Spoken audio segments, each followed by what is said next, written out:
దాసుని ద్వారా శ్రేష్టమైన సందేశం అందించమని వేడుకుంటూ ఉన్నాం. ఇంకను మా ప్రభువా ఖాళీ స్థానములు కనిపిస్తూ ఉన్నాయి. మా ప్రియ తండ్రి, ఖాళీ సమాధిని చూసినటువంటి వారు ఆశ్చర్యపోయి వేగముగా ప్రభు యొక్క సువార్తను ప్రకటించారు. అలాగే ప్రియులు గృహములలో ఉన్నవారు ఆసక్తితో దేవుని ఆలయములకు చేరువచ్చి మీ సన్నిధానంలో పాలుపొక్కులు పొందుటకు ప్రభును ప్రేరేపణను దయచేయమని ఈ మనవులు మా రక్షకుడైన యేసుక్రీస్తు ప్రభు వారి అతి పరిశుద్ధమైన నామములో మిక్కిలి వినయంతో ప్రతిమలాడి అడిగి వేడుకొంచున్నాము తండ్రి, ఆమేన్.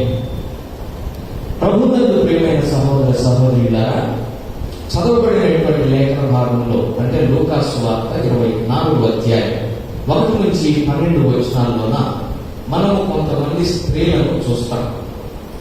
ఆ స్త్రీలు ఎవరు అనేటటువంటి విషయాన్ని మనం 4 సువార్తలు చదివినప్పుడు అర్థమవుతుంది. వారి పేర్లు మగ్దలేనే మరియ, యాకోబు తల్లి అయినటువంటి మరియ, సలోమే, యోహన్న, ఇంకొంతమంది స్త్రీలు. సంఖ్యా వివరములు స్పష్టంగా రాయబడలేదు. ప్రభువు యొక్క పునరుత్థాన దినమని విశ్రాంతి దినం గడిచిపోయింది. ఆదివారం పెందలకంటే లేచారు. దేవుని యొక్క సమాధి దగ్గరికి వెళ్ళాలని నిర్ణయించుకున్నారు. ప్రభు సమాధి వద్దకు వెళుతూ ఉన్నారు, మాట్లాడుకుంటూ ఉన్నారు. అడ్డుగా ఒక రాయి ఉంది, దాన్ని ఎవరు పొర్లిస్తారు. వెళ్ళి చూసిన తర్వాత ఆశ్చర్యపోయారు. రాయి పొర్లించబడి ఉంది, రాయి మీద దేవుని దూత ఒకరు కూర్చొని ఉన్నారు. లోపల చూస్తే ఖాళీ సమాధి ఉన్నది. ఈ విషయం పరుగులు వెళ్ళారు. అపోస్తలులకు తెలియజేశారు, వారు నమ్మలేదు. మరి కొంతమంది శిష్యులకు తెలియజేశారు, వారు నమ్మలేదు. ఈ లేఖన భాగంలో ఉన్నటువంటి సత్యము ఈ మధ్యాహ్న కాల సమయంలో మన జీవితాలకు అన్వయించుకునే ప్రయత్నం చేద్దాం. మొట్టమొదటి ఈస్టర్లో ఉన్నటువంటి భక్తులు ఎలా ఉన్నారు, ఈ రోజున ఈస్టర్ పండుగలో ఉన్నటువంటి మనము ఎలా ఉన్నాం? ఆ ఈస్టర్ ఎలా జరిగింది, ఈ ఈస్టర్ ఎలా జరుగుతుంది, ఆ ఈస్టర్లో వారి జీవితంలో ఎలా ఉన్నాయి, తర్వాత మారాయి, మన జీవితాలు ఎలా ఉన్నాయి, ఎలా మార్చుకోవాలి? ఈ అంశములను ఈ మధ్యాహ్న కాల సమయంలో మనం ధ్యానం చేద్దాం. ఇందులో 3 ప్రాముఖ్యమైనటువంటి అంశాలు 30 నిమిషాల పాటు తెలుసుకునే ప్రయత్నం చేద్దామండి. మొట్టమొదటిగా స్త్రీల గురించి మనం చూస్తాము. ఆ తర్వాత అపోస్తలుల గురించి మనం చూస్తాము. మూడవదిగా ఎమ్మాయి దారిలో వెళుతున్నటువంటి శిష్యుల గురించి మనం చూస్తాం. ఈ ముగ్గురిని గురించినటువంటి అంశాలను మధ్యాహ్న కాల సమయంలో మనం ధ్యానం చేస్తాం. మొదటిగా స్త్రీల గురించి మనము ఈ విధంగా ఒక టైటిల్ పెట్టుకుంటాం. వారు ఎలాంటి వారంటే ఆసక్తి ఉంది కానీ అసలు విషయం మర్చిపోయారు. స్త్రీలు అలా ఉన్నారన్నమాట. ఈస్టర్ రోజున on first day of Easter, first Easter లో వాళ్ళు ఎలా ఉన్నారంటే ఆసక్తి కలిగి ఉన్నారు కానీ అసలు విషయం మర్చిపోయారు. ఆ తర్వాత అపోస్తలుల దగ్గరికి పోతాం. అపోస్తలులు ఎలా ఉన్నారంటే అపోస్తలులే కానీ అపనమ్మిక ఉంచి ఉన్నారు. ఇది రెండో విషయం. మరి మూడవ వారు ఎమ్మాయి దారిలో ఉన్నటువంటి శిష్యులు. వీరిని మనం ఎలా అభివర్ణిస్తామంటే వీరు వినుచున్నారు కానీ గ్రహించకుండా ఉన్నారు. ఈ 3 విభాగాల గురించి ఈరోజు మనం తెలుసుకుందామండి. మొదటిగా స్త్రీల గురించి మనం చూసినప్పుడు ఆసక్తి ఉంది కానీ అసలు విషయం మర్చిపోయారు. ఏ విషయమైన ఆసక్తి మనకు బాగా జ్ఞాపకం? 4 విషయాలు. మత్తయి సువార్త 28:1, మార్కు సువార్త 16:1-3 వచనాలు, లూకా సువార్త 24వ అధ్యాయం 1వ వచనం, యోహాను సువార్త 20వ అధ్యాయం 1వ వచనం. మరలా చెబుతున్నాను, మత్తయి సువార్త 28:1, మార్కు సువార్త 16:1-3 వచనాలు, లూకా సువార్త 24వ అధ్యాయం 1వ వచనం, యోహాను సువార్త 20వ అధ్యాయం 1వ వచనం. 4 భాగాల్లో కూడా స్త్రీలు పెందలకడనే లేచారు. ఇది వారి యొక్క ఆసక్తిని సూచిస్తుంది. మనకి ఇష్టమైనటువంటి పని చేయాలంటే రాత్రి నిద్రపోతాం. మనం నిద్రపోం. కొత్త బట్టలు వేసుకోవాలంటే చిన్నవాళ్ళంగా ఉన్నప్పుడు ఎప్పుడెప్పుడు తెల్లవారుతుందా, ఎండాకాలం సెలవు ఇస్తే లాస్ట్ పరీక్ష రాసిన తర్వాత అసలు నిద్రే పడదు, ఎప్పుడెప్పుడు తెల్లవారుతుందా. అలాగే ప్రభు బిడ్డలు కూడా ప్రభు చెప్పారు పునరుత్థానాన్ని లేస్తారని చెప్పి ఎప్పుడెప్పుడు సమాధిని చూడాలి. ఎంత ఆసక్తితో పెందలకడ వేస్తూ ఉన్నారు. ఆదికాండం 22వ అధ్యాయంలో అబ్రహాము బలిని అర్పించడానికి ఎప్పుడు లేచాడు? పెందలకడనే లేచాడు. తన పిల్లలు ఒకవేళ పాపం చేసిన పెద్దల కన్నే లేచాడు. ఆయన మీదకి యుద్ధానికి వెళ్ళడానికి, వ్యూహాన్ని రచించడానికి యెహోషువ కూడా పెద్దల కన్నే లేచాడు. యిర్మీయా దేవుని ప్రజలైన ఇశ్రాయేలును హెచ్చరించడానికి పెద్దల కన్నే లేచాడు. ఎంత ఆసక్తి అండి, ఎంత ఆసక్తి! ప్రభువులను ప్రియమైన వారులారా, ఈ ఈస్టర్ రోజున మనం ప్రభువు విషయంలో ఆసక్తి ఏ స్థాయిలో కలిగి ఉన్నామో పరిశీలన చేసుకుందాం. వారైతే ఎంతటి ఆసక్తి కలిగి ఉన్నారంటే పరిమళ ద్రవ్యము కొరకు తమ ధనాన్ని వెచ్చించారు. ఆ రోజుల్లో పరిమళ ద్రవ్యానికి చాలా విలువ ఉండేది. విలువైనటువంటి అత్తరు బుడ్డి కొనడానికి. మరొక చోట ఆ బేతనియ గ్రామంలో ఉన్నప్పుడు కుష్ఠరోగి అయిన సీమోని ఇంట్లో ప్రభు భోజనం చేస్తున్నప్పుడు ఆ మిక్కిలి విలువైనటువంటి అచ్చ జటామాంసి పగలగొట్టింది మరియమ్మ. శిష్యులు ఏమన్నారు? దీన్ని కనుక మనం అమ్మితే చాలా డబ్బులు వస్తాయమ్మా, పేదల పోషణకు మనం దీన్ని ఇవ్వచ్చు అని చెప్పారు. అచ్చ జటామాంసికి విలువ ఉంది. తమ జోబులో నుంచి డబ్బులు తీసుకొచ్చి పెట్టారమ్మా ప్రభువుకి బియ్యాలి. మరి రెండవది, పరుగున వెళుతూ ఉన్నారు. ఏమాత్రం ఆలస్యం చేయట్లేదు. మందిరానికి వెళ్ళేటప్పుడు మనలో చాలా మంది ఏం చేస్తామంటే ఒకసారి గడియారం చూసుకుంటాం. ఆదివారం ఆ పదకొండు ఇప్పుడే ప్రారంభం జరుగుతూ ఉంటుంది. ఒక 2 సీట్లు అలా నిండి ఉంటాయి. ఆ 11:30 ఒక 2 పాటలు పాడుకుంటారు. మళ్ళా 12 అయింది. తొందరగా ఉంది, నిదానం కేవలం ప్రభుత్వం నిదానం ఇస్తారు, ఏం కాదు. మళ్ళీ ఈగిపోతే అదొక సమస్య. మేము వచ్చేదాకా నువ్వు ఆగవా? ఇలాంటి విచారకరమైన పరిస్థితుల్లో మన ఆసక్తి ఉంటే పరిశీలన చేసుకోవాలి. పెద్దలకడనే లేచి ప్రభు దగ్గరికి వెళుతూ ఉన్నారు. ఒక భక్తులు చూద్దాం. 2 దినవృత్తాంతాలు 29-20. మా కొరకు మైక్లో ఎవరైనా చదవగలిగితే చాలా సహాయం చేసిన వాళ్ళు అవుతారు.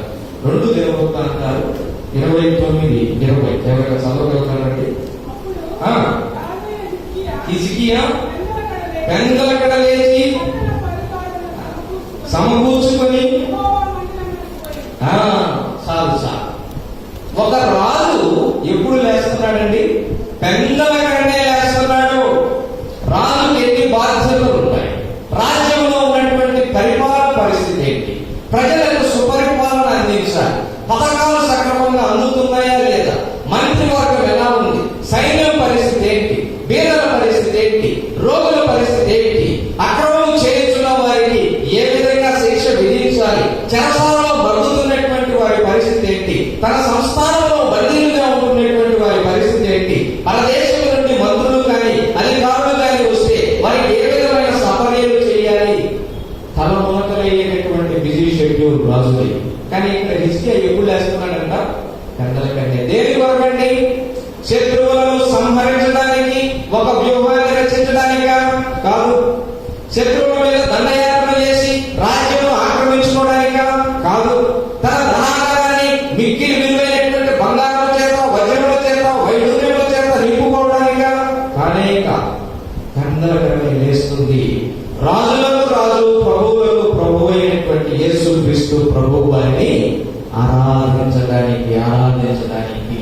అమ్మా అయ్యా వినండి, 11:30 అయితే కానీ కొంతమందికి నిద్ర లేచినట్టు ఉండదు. చాలా విచారంగా ఇందు విషయమై ఇళ్లలో ఎన్నో గొడవలు. అత్తాకోడలకు వచ్చేటటువంటి ప్రధానమైన సమస్య ఇదే. కుమారులకు తండ్రులకు వచ్చేటటువంటి ప్రధానమైన సమస్య ఇదే. పెద్దల కన్నే లేవలేకపోతూ ఉన్నాం. ప్రభు సన్నిధానంలో ఆసక్తిని కనబరచలేకపోతూ ఉన్నాం. ఆసక్తి ఉంది మంచి వస్త్రాలను ధరించడానికి, ఆసక్తి ఉంది విలువైనటువంటి ఆభరణాలను ధరించడానికి, ఆసక్తి ఉంది ఇంటికి రంగులు వేయడానికి, ఆసక్తి ఉంది దేవుని యొక్క మందిరములకు మాత్రము వచ్చి అలా వెళ్ళిపోవడానికి. అంతేగాని పోయిన ఈస్టర్కు ఈ ఈస్టర్కు మనం ఏ విషయంలో ఎదిగామో ఒకసారి పరిశీలన చేసుకుందాం. స్త్రీలు ఎంతో ఆసక్తితో ఉన్నారు అక్కడ. వారి ఆసక్తిని చూసినప్పుడు దేవుని పరిశుద్ధ గ్రంథంలోన మనకు కొంతమంది స్త్రీలు కనిపిస్తారండి.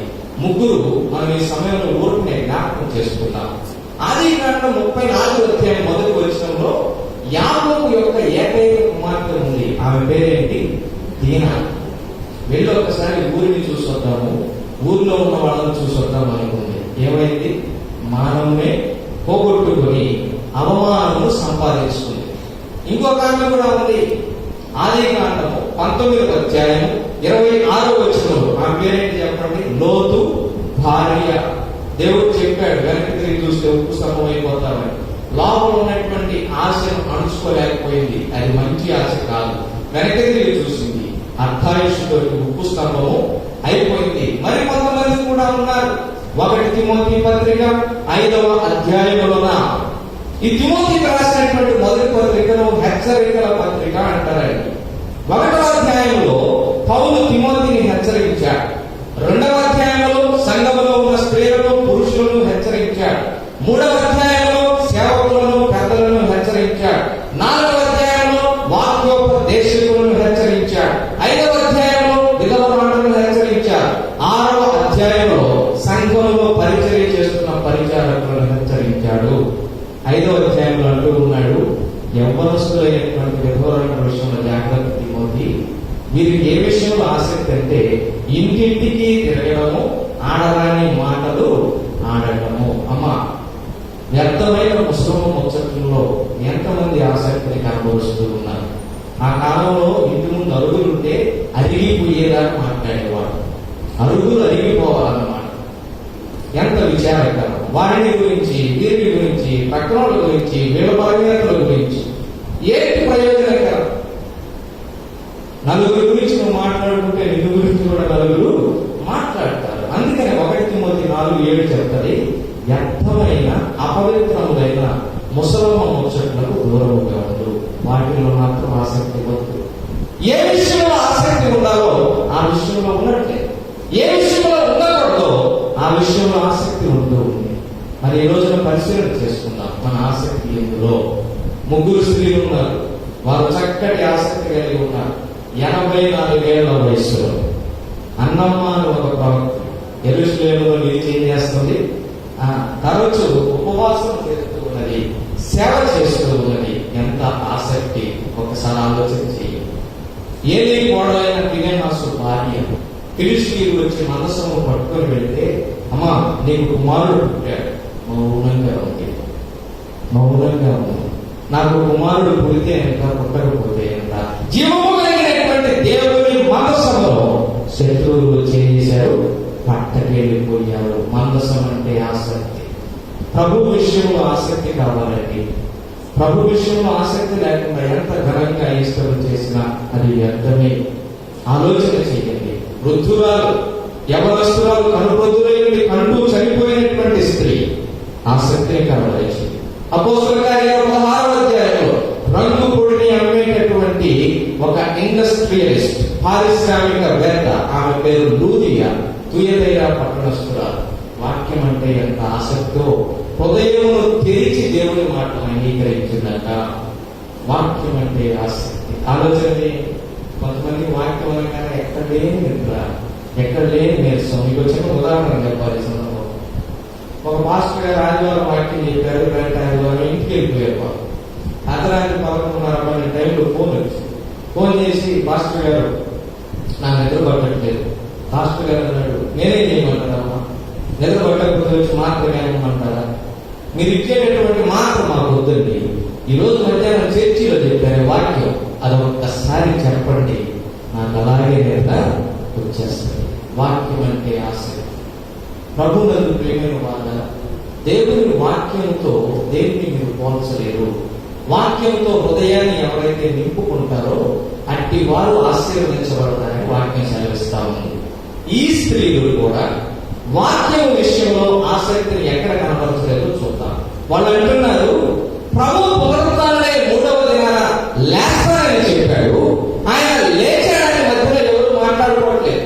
దాని మధ్యలో వెళుతూ సమాజానికి అడ్డుగా ఉన్నటువంటి రాయిని మన కొరకు ఎవరు పొందిస్తారు? ఇదేంటిది?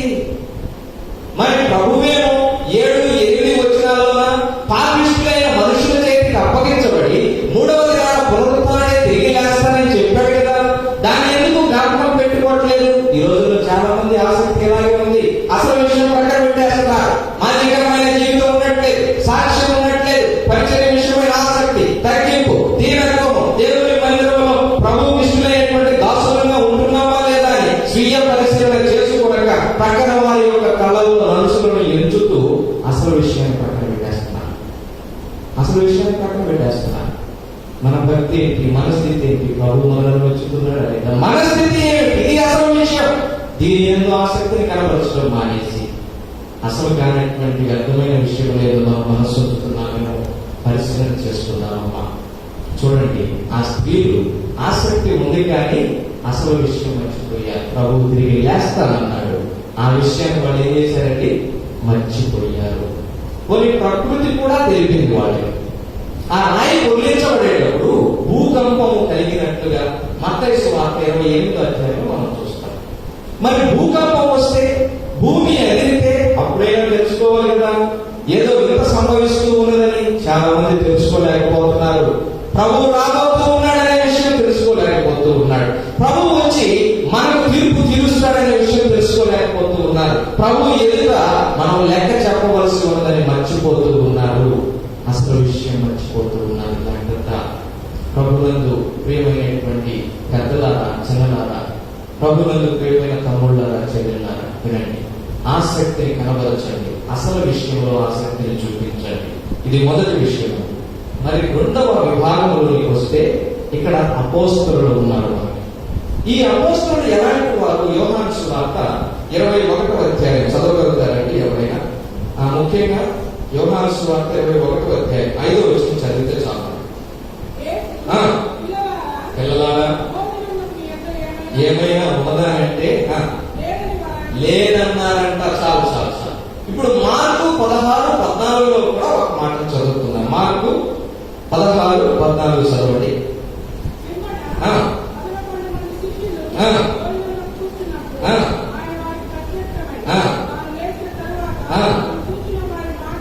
నమ్మనందున అపనమ్మిక నిమిత్తమును ప్రభువు చేసిన 37 అద్భుతాలు కళ్ళారా చూచారు. ప్రభువు వెళ్ళగొట్టినటువంటి దెయ్యములకు సాక్షులుగా ఉన్నారు. ప్రభువు పంచిపెట్టినటువంటి 5 రొట్టెలు 2 చేపలు 5,000 మంది తినగా ఆ గొప్ప అద్భుతములకు సాక్షులుగా ఉన్నారు. ప్రభువు సముద్రం మీద నడుచుకుంటూ వెళుతూ ఉన్నప్పుడు దూరం నుండి అద్భుతములు చూచారు. ప్రభువు తుఫాను గర్జించినప్పుడు దూరం నుండి సాక్షులుగా ఉన్నారు. ప్రభువు ఎత్తైనటువంటి తాబోరు కొండ మీద రూపాంతర అనుభవం పొందినప్పుడు వారందరూ కూడా సాక్షులుగా ఉన్నారే. చనిపోయినటువంటి వారిని లేవనెత్తినప్పుడు కళ్ళారా చూస్తూ ఉన్నారు. కానీ అపోస్తలులు 16వ అధ్యాయం 14 వచ్చిన మార్క్స్ వార్త ఎలా కనిపిస్తున్నారండి? అపనమ్మిక కలిగి. మధ్యాహ్న కాల సమయంలో ప్రభు విషయంలో ఎవరైతే అపనమ్మిక కలిగి ఉన్నారో ఒకసారి పరిశీలన చేసుకుంటామా. ప్రభు ఎన్నో కార్యములను మన మధ్య జరిగిస్తూ ఉండగా కూడా మనలో చాలా మంది ఇంకా అపనమ్మిక కలిగి ఉన్నారు. ప్రభు నమ్మట్లేదు. మార్కు 9:23 ఏమో నమ్ముట నీ వలననైతే నమ్మువానికి సమస్తం సాధ్యమన్నాడు. అంత మాత్రమే కాదు, ఖాళీ సమాధి నుంచి మరి లాజరు బయట తీసుకొని చేసిన తర్వాత సమాధి ఖాళీ అయిపోయినప్పుడు కూడా ఈ యొక్క మాట మర్యాదతో ప్రభు చెబుతున్నటువంటి మాట నీవు నమ్మినేలా నిశ్చయముగా దేవుని మహిమను చూస్తావు. మరి నమ్మకపోతే ప్రయోజనం ఏంటి? లోపలికి వెళ్ళి వచ్చినటువంటి స్త్రీ చెప్తున్నారు, పేతురన్నా ప్రభు తిరిగి లేచాడు, యోహానన్న ప్రభు తిరిగి లేచాడు. వాళ్ళు ఇవన్నీ మాకు తెలియదులే, మాకేదో కొంచెం ఇబ్బందిగా ఉంది, మేము నమ్మలేకపోతున్నాం. ఇంకొక ఆయన ఉన్నాడు, ఒక అడుగు ముందుకేసాడు. ఆయన పేరుతో మన భారతదేశానికి వచ్చాడు. ఆయన అంటున్నాడు, కాళ్ళలోనో చేతుల్లోనో వేలు పెట్టి చూస్తేనే కానీ నేను నమ్మను. ఇలాంటి అపనమ్మిక కలిగిన వారు మనలో ఇంకా ఉన్నారండి. ప్రభువుకి హృదయం ఇవ్వని వారు, ప్రభువుకి దూరముగా ఉన్నవారు, ప్రభు శక్తిని నమ్మనటువంటి వారు, ప్రభు యొక్క మహిమను నమ్మనటువంటి వారు, ప్రభు యొక్క ఘనతను నమ్మనటువంటి వారు ఇప్పటికీ చాలా మంది ఉన్నారు. పేతురు పరిస్థితి ఎలా ఉందో తెలుసా? యోహాను సువార్త 21వ అధ్యాయం 7వ వచనంలో చూస్తే పేతురు వస్త్రహీనుడై ఉన్నాడండి. పేతురు ఎలా ఉన్నాడు? ప్రభు పునరుద్ధాన సమయంలో వస్త్రహీనుడై ఉన్నాడు. NRSP వర్షంలో he was naked అని రాయబడి ఉంది. మీకు తెలుసునో లేదో, ప్రకటన గ్రంథం 16వ అధ్యాయం 15-16 వచనాల్లోన నీ వస్త్రములను ఏమన్నారు? కాపాడుకోమన్నాడు. వస్త్రములను కాపాడుకోమన్నాడు. వస్త్రములను కాపాడుకోవడం అంటే 20,000 రూపాయలు పెట్టి తీసినటువంటి కంచిపట్టు చీరలు కాపాడుకోవడమే కాదు. వస్త్రములు ఇక్కడ ప్రవర్తనకు సాదృశ్యము. ఈ ఈస్టర్ రోజున మన యొక్క సాక్ష్యము, ప్రవర్తనను కాపాడుకోవాలి. మనల గురించి ఒక భక్తుడు చాలా చక్కటి మాట రాశాడు. ఆ మాట ఏంటంటేనండి, క్రైస్తవునికి మదిలో వాక్యం ఉండాలి, వీధిలో సాక్ష్యము ఉండాలి. ప్రభు మమ్మల్ని విడిచిపెట్టి వెళ్ళిపోయాడు, మా జీవనాధారం పోయింది కనుక మేము ఏమి చెయ్యాలని చెప్పి పేతురు మరలా వలల వైపు చూచాడు, మరలా సముద్రం వైపు చూచాడు, మరలా దూరం వైపు చూచాడు. రాత్రంతా ప్రయాసపడ్డారు. ఒక్క చేపైనా పడిందా? ఒక్క చేప కూడా పడలేదు. విడిచి వచ్చినటువంటి జీవితంలో మరలా అంటించుకునేటటువంటి వారు ఎవరైనా ఉన్నారేమో. లూకా 5:11లోన వారు దోణిలను వలలను సమస్తము దరికి చేర్చి సమస్తమును విడిచిపెట్టి ప్రభువుని ఏం చేశారు? వెంబడించారు. అలాంటి వెంబడింపు కావాలండి ప్రభువుకి. ప్రభువుని నమ్ముకున్నాం, ప్రభువుని ఎరిగి ఉన్నాం, ప్రభువుని వెంబడిస్తూ ఉన్నాము, ప్రభు యొక్క శిలువను మేము వెంబడిస్తున్నామని చెప్పుకోవచ్చు. అతిక్రమము మారలేదు, అవిధేయతలు మారలేదు, పాపము మారలేదు, వాక్యమైనటువంటి ప్రవర్తన మారకపోగా ప్రభు ఆయాసకరంగా జీవిస్తూ ఉన్నట్లయితే ఇది ఈశ్వర్ గారి డిజాస్టర్. జాగ్రత్త. ప్రభునందు ప్రియమైన సహోదర సహోదరుల, అపోస్తలులే కానీ అపనమ్మిక ఉంచారు. క్రైస్తవులమే కానీ క్రీస్తులు ఇంకా నమ్మని వారు ఎవరైనా ఉన్నట్లయితే ఇదే మిక్కిలి అనుకూల సమయం. ఒక్కసారి ఆలోచన చేయండి. ప్రభువుని నమ్మినటువంటి చెరసాల అధికారి తన ఇంటి వారితో కూడా రక్షణ పొందాడు. అపోస్తలుల కార్యాలు 16:31 సెలవిస్తుంది, అందుకు యేసునందు విశ్వాసం ఉంచుము, అప్పుడు నీవును ఇంటి వారు. చెప్పారు అక్కడ ఉన్నటువంటి వారు. ప్రభువుని నమ్మితే నిత్య రాజ్యము, పరలోక రాజ్యము. ప్రభువు నమ్ముకోకపోతే ఏమీ లేదండి. ప్రభువుని నమ్ముకుంటే సొమ్ముంది, ప్రభువు నమ్ముకోకపోతే దుమ్ముంది. రేపు పొద్దున పాతాళంలో భయంకరమైనటువంటి నరక యాతన ఉంది. ధనవంతుడు అంటూ ఉన్నాడు, అబ్రహామ ఒక్కసారి ఆ నేలలో నీ వేలి కొనల నుంచి నా యొక్క నాలుగు మీద దాహం వల్లాడుతూ ఉన్నాడు. సమయం ఉన్నప్పుడు ప్రభువు నమ్ముకోరు. సమయం గడిచిపోయిన తర్వాత నమ్ముకుందామన్నా సమయం దొరకదు. అపనమ్మిక వద్దు. ఆలోచన చేయండి. ప్రభువుని నమ్ముకోండి, ప్రభు ఎంత నమ్మిక ఉంచండి. మరి మూడో విషయం కూడా చూద్దాం. చూడండి, చాలా క్లుప్తంగా అమ్మాయి దారిలో వెళుతున్నారు. ఇక్కడ దేవుని పరిశుద్ధ గ్రంథంలో నుండి చూద్దాం ఒకసారి లూకా సువార్త 24:25-26 వచనాలు. లూకా సువార్త 24:25-26 వచనాలు చదవండి దయచేసి. అవివేకులారా, మందమత్తులారా, అగత్యము కాదా అని వారితో చెప్పించాలండి. అమ్మాయి దారిలో ఇద్దరు శిష్యులు వెళుతున్నారు. ఒకతని పేరు క్లెయోపా, ఇంకొక వ్యక్తి పేరు రాయబడి. అమ్మాయి నుండి యెరూషలేముకు ఉన్నటువంటి దూరము 12 కిలోమీటర్లు. అలా నడుచుకుంటూ వెళ్తున్నప్పుడు వారిద్దరు మధ్యన ఒక స్వరం వినబడింది. మూడో వ్యక్తి ఎవరు వచ్చారనుకున్నారు. ప్రభు వారితో మాట్లాడుతున్నారని వారు గుర్తుపట్టట్లేదు. ప్రభు స్వరమును వారు గ్రహించకుండా ఉంటున్నారు. మార్గ మధ్యలో అనుకుంటూ ఉన్నారు, ప్రభు తిరిగి లేస్తానని ఎప్పుడయ్యారు, లేచాడో లేదో తెలియట్లేదు. ఆ మూడో స్వరం ఎవరి గురించి మీరు మాట్లాడుకుంటున్నారు? యెరూషలేములో జరిగినటువంటి సంఘటనలన్నీ అందరికీ తెలుసు, నీ ఒక్కడికి ఎరగకుండా ఉన్నావా? నడుచుకుంటూ వెళ్ళారు. స్త్రీలు వచ్చి చెప్పారంట, మేమైతే చూడలేదు. అప్పుడు ప్రభు అంటున్నాడు, ప్రవక్తల మాటలను నమ్మని మంద మత్తులారా. వీళ్ళ గురించండి దేవుని వాక్యంలో ఒక ఉపమానంలో మనం చూస్తాం. విత్తువు అనే ఉపమానం అంటాం. ఆ ఉపమానములోన విత్తనాలు కొన్ని ఎక్కడ పడ్డాయి? త్రోవ ప్రక్కన పడ్డాయి. త్రోవ ప్రక్కన పడినటువంటి వారిని ప్రభు ఎలా పోల్చాడంటే, వీరు వినియు గ్రహింపక, అంటే వాక్యం చెవుల వరకే వెళుతుంది కానీ వాక్యం హృదయంలోనికి వెళ్ళదు. వాక్యం హృదయంలోనికి వెళితేనే ఆచరణ సాధ్యమవుతుంది. హృదయంలోనికి వెళ్ళనంత వరకు అది చెవుల దగ్గర ఆగిపోతుంది. చెవుల దగ్గర ఆగిపోయినటువంటి వాక్యము వ్యర్థమైపోతుంది. ఒక చచ్చు నేలలో తీసుకుని వెళ్ళే సారవంతమైన విత్తనాలు వేస్తే అది ఫలిస్తుందా? ఫలించదు. ఈ మధ్యాహ్న కాల సమయంలో ఒక విషయం ఆలోచన చేయండి. వారు వినియు ఎలా ఉన్నారండి? గ్రహించకుండా ఉన్నారు. త్రోవ పక్కన క్రైస్తవులు ఏనాటిదో మీకు బాగా తెలుసు. మత్తయి 21లో ఒక చెట్టు ఉంది, అంజూరు చెట్టు. ఆ చెట్టు ఎక్కడ ఉంది? త్రోవ పక్కన. ప్రభు ఏం చేశాడు? దాన్ని ఆకలి ఫలములు కోసుకోవడానికి వస్తే ఫలములు లేని కారణం చేత దాన్ని శపించాడు. త్రోవ ప్రక్కన ఉంది. త్రోవ మన ప్రభు ప్రభువే యేసు క్రీస్తు వారు. యోహాను 14:6 అందుకు యేసు నేనే మార్గము, నేనే సత్యము. త్రోవలోన త్రోవ పక్కన ఉన్నామా పరిశీలన చేసుకున్నాం. అసలు ప్రాముఖ్యమైన విషయంలోకి వద్దాం. ఈస్టర్ వలన మానవ జాతికి కలిగినటువంటి లాభాలు ఏంటి? 3 లాభాలు. 1 కొరింథీ 15:54-55 వచనాల్లో ప్రభువు మరణమును ఏం చేశాడు? విరిచివేశాడు. ఎఫెసీ 2:7 ప్రభువుతో కూడా కూర్చుండబెట్టాడు. ఆ తర్వాత రోమా పత్రికలో మనం చూసినప్పుడు 4వ అధ్యాయం చివరి 2 వచనాల్లో ఉచితముగా మనల్ని నీతిమంతులుగా తీర్చాడు. అమ్మా అయ్యా ఒకసారి వినండి. మరణపు ముల్లైన పాపం అంటే ఏంటో తెలుసా మీకు? మానవుడు దురాశ గర్భము ధరించి పాపము కంటే పాపము పరిపక్వమయ్యేది మరణము కనేది. ప్రతి మానవుడు మరణములకు లోబడ్డాడు, మరణములకు దాసుడైపోయాడు. ధర్మశాస్త్రము మానవుడి మీద ఒక నేరారోపణ చేస్తూ ఉంది. నీవు పాపం చేశావు, నిశ్చయంగా మరణించాలి. మానవుడు దాని నుండి తప్పించుకోవడానికి బరులు కనిపిస్తున్నాడు, పని జరగట్లేదు.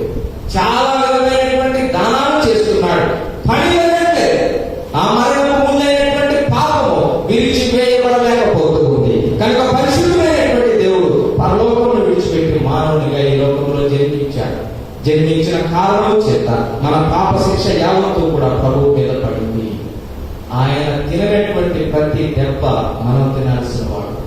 ఆయన పొందినటువంటి ప్రతి గాయము మనం పొందాల్సిన వారు. మన కొరకు ప్రభు వస్త్రహీనుడిగా చేయబడ్డాడు. మన కొరకు ప్రభు 5,400 పైచెక్కు గాయములను అనుభవించాడు. మన కొరకు ప్రభు 150 కిలోల సిలువను మోసుకుంటూ వెళ్ళాడు. మన కొరకు ప్రభు దిగంబరుడిగా చేయబడ్డాడు. మన కొరకు ప్రభు గడ్డపు వెంట్రుకలు పెరుగుబడి యాతన అనుభవించాడు. మన కొరకు ప్రభు మరణించి పునరుత్థానుడై లేచిన వలన మరణపు ముల్లైన పాపం ఏమైపోయింది? తెలిసిపోయింది. రెండోది ఎఫెసీ 2:7 చూచాము. మనం ప్రభువుతో కూడా ఇప్పుడు కూర్చుండబెట్ట. ప్రధానమంత్రి పక్కన కూర్చోవాలంటే ఇష్టపడతారా, కష్టపడతారా? ఇష్టపడతారు.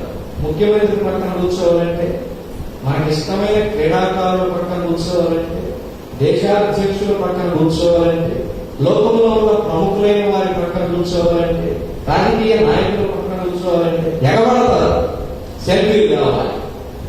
కానీ ప్రభువుతో కూర్చోవడం అంటే, సృష్టికర్త పక్కన కూర్చోవడం అంటే, పునరుత్థానుడైన ప్రభు పక్కన కూర్చోవడం అంటే, శ్రీమంతుడైన యేసుక్రీస్తు ప్రభు వారి పక్కన కూర్చోవడం అంటే, పరిశుద్ధమైనటువంటి ప్రభు పక్కన కూర్చోవడం అంటే, మహోన్నతైన ప్రభు పక్కన కూర్చోవడం అంటే, రాజులకు రాజు ప్రభువులకు ప్రభు అయిన యేసుక్రీస్తు ప్రభు వారి యొక్క పక్కన కూర్చోవడం అంటే ఎంత గొప్ప భాగ్యం.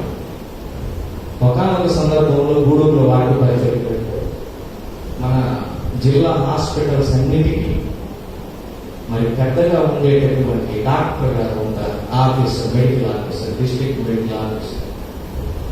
వారు క్రైస్తవులు ప్రభు కోపం బట్టి వాక్య పరిచర్య అందించడానికి వెళితే వారు వచ్చి మా యొక్క పళ్ళెములో అన్నం వడ్డించినప్పుడు, ప్రభువా మా స్థితి ఏంటి, ఎక్కడ తీసుకొని వచ్చి మమ్మల్ని కూర్చోబెట్టి, మేము యోగ్యులమా, మేము అపాత్రులము, పెంట కుప్ప మీద నుండి మమ్మల్ని లేవనెత్తి, ఒక డిజిఓ, ఒక డిస్ట్రిక్ట్ మెడికల్ ఆఫీసర్ గారి పక్కన కూర్చుంటేనే మా స్థితి ఇలా ఉంటే, మరి ప్రభు ప్రక్కన కూర్చుంటే మన స్థితి ఏంటి?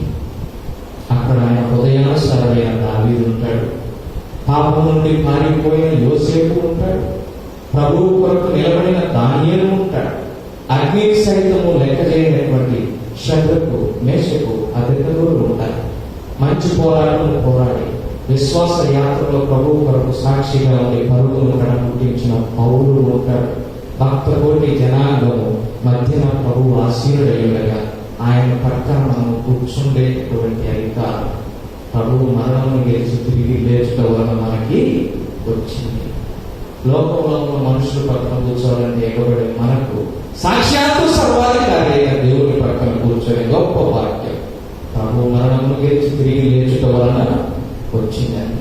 ఏ విధము చేతనైనా విమోచించబడని మనం నేడు నీతిమంతులమై ప్రభువుని ఆరాధిస్తున్నామంటే అది ప్రభువు యొక్క పునరుత్థానం వల్లే వచ్చింది. చివరి మాట చూసుకొని నేర్చుకున్నాం. అపోస్తలుడైన పౌలు రోమీయులకు రాసినటువంటి పత్రిక 6:11 అసలైన యేసు అంటే ఏంటో చూద్దాం.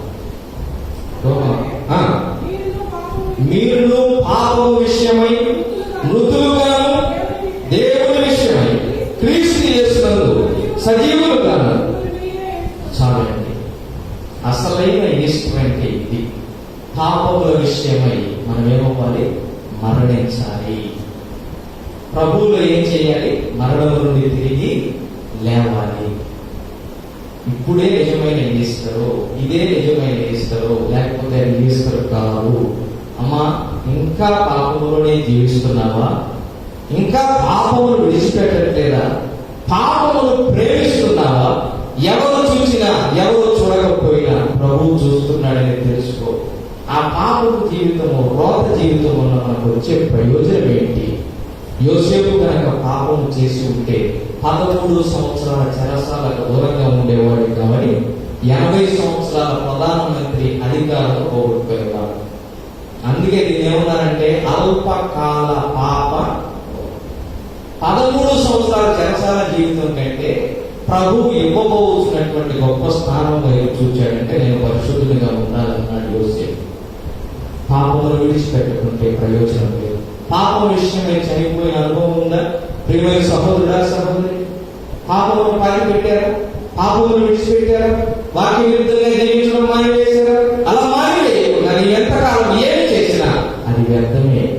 ఇంటికి మనం చక్కటి సున్నాలు వేసాం, ఒంటికి చక్కటి వస్త్రాలు వేసాం, పైన మంచి ఆభరణాలు వేసాం, చక్కగా అలంకరించుకున్నాం. మరి పాపం విషయమై మృతమై క్రీస్తుతో కూడా జీవించబడకపోతే ఒక్కసారి ఆలోచన చేయండి. ఎఫెసీ 5:2 చెప్తుంది, క్రీస్తు మిమ్మల్ని ప్రేమించి పరిమళ వాసనగా ఉండుటకు తను తాను బలిగాను అర్పణముగాను చేసుకున్నాడు. ప్రభు త్యాగం వృధా అయిపోద్ది సుమా. ఒకసారి మేలుకో. పాపం విషయమై చనిపోయి క్రీస్తు విషయంలో జీవించేటటువంటి గొప్ప భాగ్యం అమ్మా. అందుకని మాకు తెలిసినటువంటి ఒక సేవకులు ఉన్నారు. ఇలా అంటారండి, అయ్యా నీ చిన్నదినం అయిందా అనేవారు. ఏంటంటే బతుకుంటే పాస్టర్ గారు చిన్నదినం అయింది, పెద్దదినం అయింది అంటారంటే, చిన్నదినం అంటే మారు మనసు అనుభవం అంట, పాపాలు ఒప్పుకునే అనుభవం. పెద్దదినం అంటే బాప్తీసం అంట, అందరూ వస్తారు కదా, సంఘం అంతా చూస్తారు కదా, అది పెద్దదినం. పాపముల విషయమై మృతమై క్రీస్తు విషయంలో జీవించే అనుభవం కావాలి. ఎంతమందికి ఈ అనుభవం ఉంది? ఇక్కడ నుండి ఆ అనుభవం లేకుండా వెళ్ళినట్లయితే నీ ప్రయాస వ్యర్థమే. చాలా మా లోకం కొరకు సంపాదించింది పిల్లల కొరకు. పిల్లలు చూస్తున్నారు ఈ రోజుల్లో నిలవన తల్లిదండ్రులను అనాథాశ్రమంలో వేశారు. గుండె బయట సంఘటన చెప్తాను. ఇటీవల కాలం 2 వారాల క్రితం మా నాన్నగారికి పాఠాలు చెప్పినటువంటి అధ్యాపకులు వారి సతీమణి, అప్పట్లో టీచర్ గారి భార్యను కూడా ఏమని పిలిచేవాడు? ఐవరమ్మ అని పిలిచేవారు. వారు వృద్ధాప్యంలోనికి వచ్చిన తర్వాత వారిని పిల్లలు చూడడానికి తీసుకుని వెళ్ళి వృద్ధాశ్రమంలో వేసేశారు. వారికి వచ్చే పెన్షన్ ముద్దు కానీ వృద్ధాప్యంలో ఉన్నటువంటి వారి తల్లి మాత్రం వారికి ముద్దు కాదు. పిల్లల పరిస్థితి ఇలా ఉంది.